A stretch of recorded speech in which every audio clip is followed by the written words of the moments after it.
김동현님, 형님 꿈이 최대한 운동을 롱런하는 거라고 하셨는데 약물 복용을 하면서 그게 가능한가요? 당연히 가능하죠. 약물이라는 게 부작용이 있고 긍정적인 작용이 있죠. 용량이 커지면 부작용도 커지고 그 작용도 커져요. 물론 이제 그 작용이라는 게 의학에서 봤을 때는 긍정적인 작용이 절대 아니에요. 그러니까 우리 몸의 근육이 커지는 건 굉장히 비정상적인 작용입니다. 그래서 보디빌딩이라는 운동 자체가 굉장히 비정상적인 운동이에요. 원래 이해되세요? 내 몸의 근육은 많은 양이 전혀 필요 없어요. 그냥 표준 정도, 평범한 정도, 우리가 운동을 많이 하지 않고도 유지되는 그 평범한 정도, 맨몸 운동으로 충분히 유지할 수 있는 그 평범한 정도의 근육량이 몸에는 도움이 되는 겁니다. 근데 이제 스테로이드나 이런 약물을 쓰면은 근육량이 내 평범한 정도보다 많아지게 될 가능성이 높죠. 물론 이제 약물을 써보면 알겠지만 안 커지는 사람도 되게 많아요, 생각보다.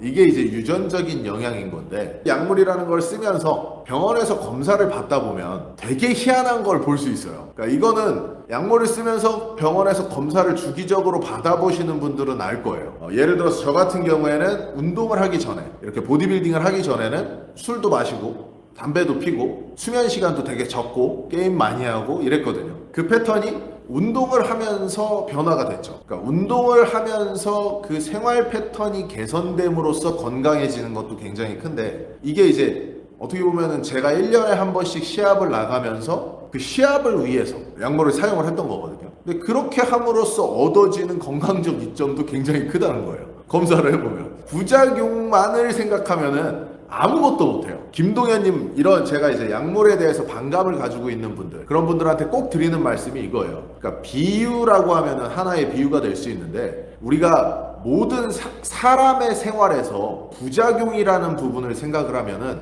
집 밖으로 나가면 안 됩니다. 자동차 타고 다니죠. 교통사고로 죽을 확률이 얼마나 높은지 아세요? 굉장히 높습니다. 교통사고를 당할 확률이 엄청나게 높아요. 집에 가만히 있는 것보다. 그러면은 차 타고 다니면 안 돼. 걸어 다녀야 돼. 무슨 말인지 이해되세요? 우리가 먹는 치킨, 콜라 맛있잖아요. 그거 먹으면 안 돼. 그거 부작용이 얼마나 큰데요. 당뇨도 걸릴 수 있고 고도 비만에 혈관이 막힐 수도 있어. 얼마나 위험해. 그거 하면 안 돼. 술, 담배 말할 것도 없죠. 술, 담배는 백해무익이에요. 내 몸에 도움이 진짜 하나도 안 돼. 그거 절대 하면 안 돼요. 암 걸려서 뒤져. 이거랑 똑같은 거예요, 결국. 그래서 내가 무언가를 얻고자 하면 그 반대되는 부작용이 반드시 따라옵니다. 그게 무슨 일이든 마찬가지예요. 워커홀릭.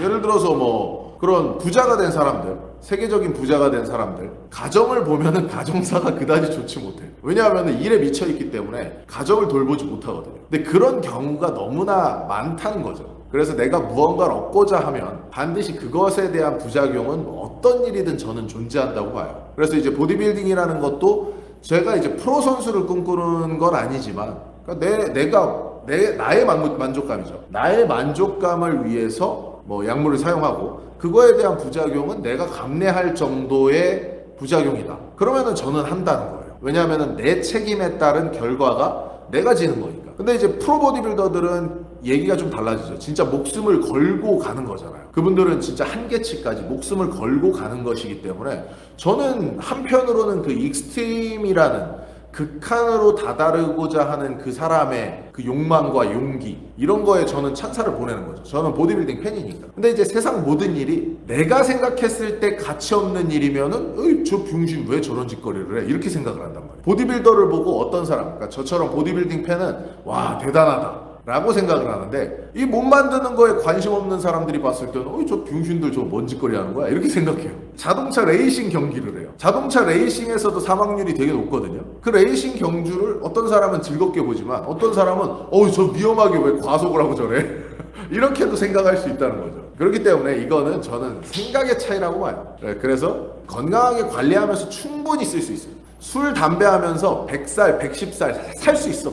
적당히 자기가 관리하면서 잘하면 내 몸에 맞게. 저는 아주 이제 가능하다라는 쪽에 무게를 두는 사람이고, 개인의 자유에 맡겨야 된다라는 쪽에 의견을 두는 사람인 거죠. 요번 나바 라인업 미쳤는데 누가 우세할까요? 이번에 나바 라인업은 예전에 그 체전에서 빡셌던 체급들이 있거든요. 그 체전에서 빡셌던 체급을 보는 느낌이에요.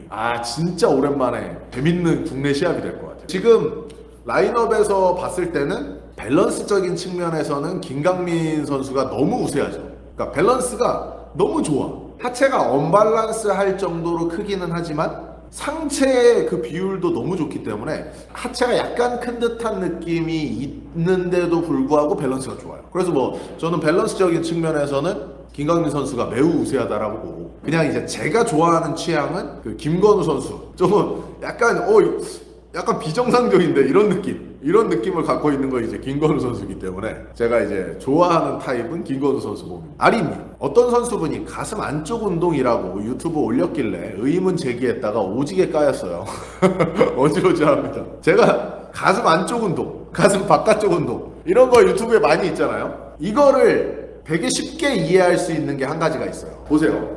잠시만요. 가져올게요. 가슴 안쪽 운동, 바깥쪽 운동이 성립되기가 굉장히 어려운 이유가 저주파를 써주면은 굉장히 쉽게 이해할 수 있어요. 그러니까 저주파라는 거는 외부에서 전기적인 신호를 내 근육에 준 거잖아요. 그러니까 외부에서 신호를 줬을 때 내 근육이 어떻게 반응하는지를 보면 안쪽 수축이 과연 가능한가? 대흉근에서 이거를 한 번에 볼 수 있거든요. 제가 보여드릴게요. 제가 쓰는 그 마사지 도구예요. 저주파 마사지 도구인데, 이제 저주파 같은 경우에는 좀 단점이 근육에 패치 같은 거 붙여야 되거든요. 근데 요 마사지 도구 같은 경우에는 패치를 붙이지 않고 그냥 근육에 대면은 마사지가 돼서 제가 운동 전에 많이 쓰고 있는데, 보통 저주파, 그러니까 전류를 보내야 되니까 수분감이 있어야 되거든요. 그러니까 근육에 이렇게 수분을 주고, 크림 같은 걸 이런 업체에서 크림을 팔아요. 크림을 발라서 수분감을 넣어주고, 그 다음에 이제 저주파 마사지를 해보면은 근육이 이렇게 결이 움직이는 게 보여요. 보세요? 이거 보이세요 지금? 근육 결 움직이는 거? 보면은 내가 이걸 안쪽에 대든 바깥쪽에 대든 근섬이 어떻게 움직여요? 지금 보이죠? 근섬유의 결은 처음과 끝이 같이 움직여요. 이거는 지금 외부에서 전기적인 자극을 줬는데 근섬유의 시작과 끝이 이렇게 같이 움직인다는 거예요.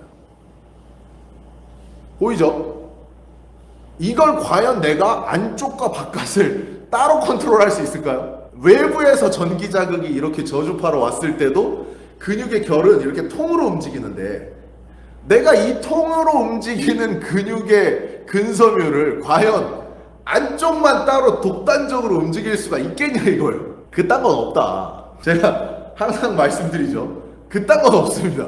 그렇기 때문에 말 같지도 않은 소리 하시는 분들은 조금 주의를 해라. 이거를 이제 어떻게 운동을 하냐면, 보통은 완전 수축 트레이닝을 하면 이렇게 완전 수축 트레이닝을 하잖아요. 그럼 근육의 완전한 수축이 일어나기 때문에 수축력이 처음부터 끝까지 커지는 거예요.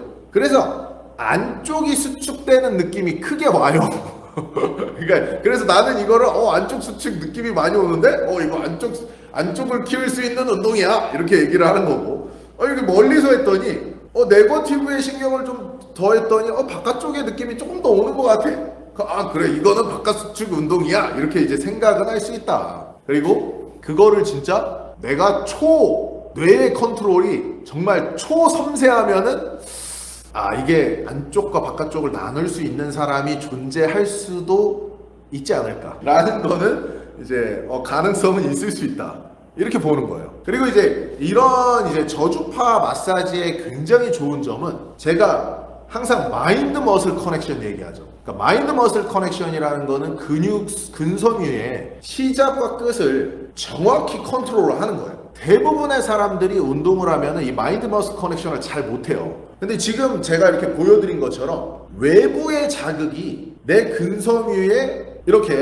외부의 자극이 근섬유의 시작과 끝을 지금 결이 움직이는 게 느껴지거든요. 제 머리로도 느껴지고 여기 자극으로도 느껴져요. 이런 식으로. 그러면은 외부의 자극이 내 뇌한테 이렇게 신호를 준 다음에 내가 운동을 할 때 윗가슴의 섬유는 지금 이 방향으로 움직였으니까 이 방향으로 내가 트레이닝을 해야겠다 라고 이렇게 생각을 하면서 운동을 하게 되면 마인드 머슬 커넥션이 굉장히 잘 된다는 거예요. 그래서 운동을 할 때는 숫자에 집중하는 게 아니라 이 마인드 머슬 커넥션에 집중을 하면서 트레이닝을 했을 때 효율이 진짜로 높아집니다. 그래서 반드시 운동 전에 몸을 푸는 것도 너무 중요한 거예요. 지금 요거는 제가 이제 제품을 쓰고 있지만 이런 도구를 쓰면 굉장히 좋고, 도구가 없다면 그냥 폼롤링이라도 하라는 거죠. 폼롤러를 해서 근육 운동하기 전에 근육에 이렇게 자극을 줘.